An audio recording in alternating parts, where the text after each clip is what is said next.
ಕಿವುಡು ತೊಂದರೆ ಇದ್ದರೂ ವಿಭಿನ್ನ ಪಾತ್ರಗಳಲ್ಲಿ ಮಿಂಚಿದ ನಟರೆಂದರೆ ಬಾಲಕೃಷ್ಣ. ನಾಟಕದ ಹಣದಲ್ಲಿ ಜಿ.ವಿ. ಅಯ್ಯರ್ ಮೋಸ ಮಾಡಿದ್ದನ್ನು ವರನಟ ರಾಜ್ಕುಮಾರ್ ಬಿಟ್ಟರೂ ಬಾಲಕೃಷ್ಣ ಕೊನೆಯವರೆಗೂ ಸುಮ್ಮನಾಗಲಿಲ್ಲ.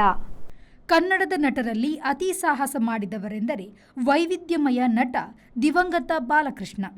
ಅವರ ಅಭಿಮಾನ್ ಸ್ಟುಡಿಯೋ ಅವರ ಬೆವರಿನ ಫಲ. ಚಿಲ್ಲರೆ ಸಂಗ್ರಹಿಸಿದ್ದೂ ಇದೆ. ನಟ ಸಾರ್ವಭೌಮ ರಾಜ್ಕುಮಾರ್ ಅವರ ಕುಟುಂಬ ಬಾಲಕೃಷ್ಣರಿಗೆ ಕೊನೆಯವರೆಗೂ ಪಾತ್ರಗಳನ್ನು ನೀಡುತ್ತಾ ಮತ್ತು ಬೇರೆ ವಿಧದಲ್ಲೂ ಈ ಸಾಹಸಕ್ಕೆ ಸಹಾಯ ಮಾಡಿದೆ. ಅಭಿಮಾನ್ ಸ್ಟುಡಿಯೋ ಬಾಲಕೃಷ್ಣರ ಖಾಸಗಿ ಸ್ವತ್ತು. ಅವರ ಕುಡುಕ ಗಂಡು ಮಕ್ಕಳಿಗೆ ಕುಡಿಸಿ ಕೆಲವರು ಅಲ್ಲಿ ವಿಷ್ಣುವರ್ಧನ್ ಸಮಾಧಿ ಮಾಡಲು ನೋಡಿದ್ದಿದೆ. ಬಾಲಕೃಷ್ಣರ ಮಗಳು ಅಮೆರಿಕದಿಂದ ಬಂದು ಇದಕ್ಕೆ ತಕರಾರು ತೆಗೆದು ಗೋರಿ ಮೈಸೂರಿಗೆ ಹೋಗುವಂತೆ ಮಾಡಿದವರು. 2 ಸಮಾಧಿಗೆ ವಿವಾದ ಮಾಡುವವರು ಈಗಲೂ ಇದ್ದಾರೆ.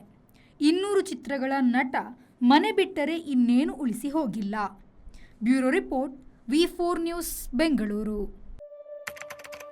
Our vibrant workspace at Ajanta energizes the team, boosting efficiency and productivity.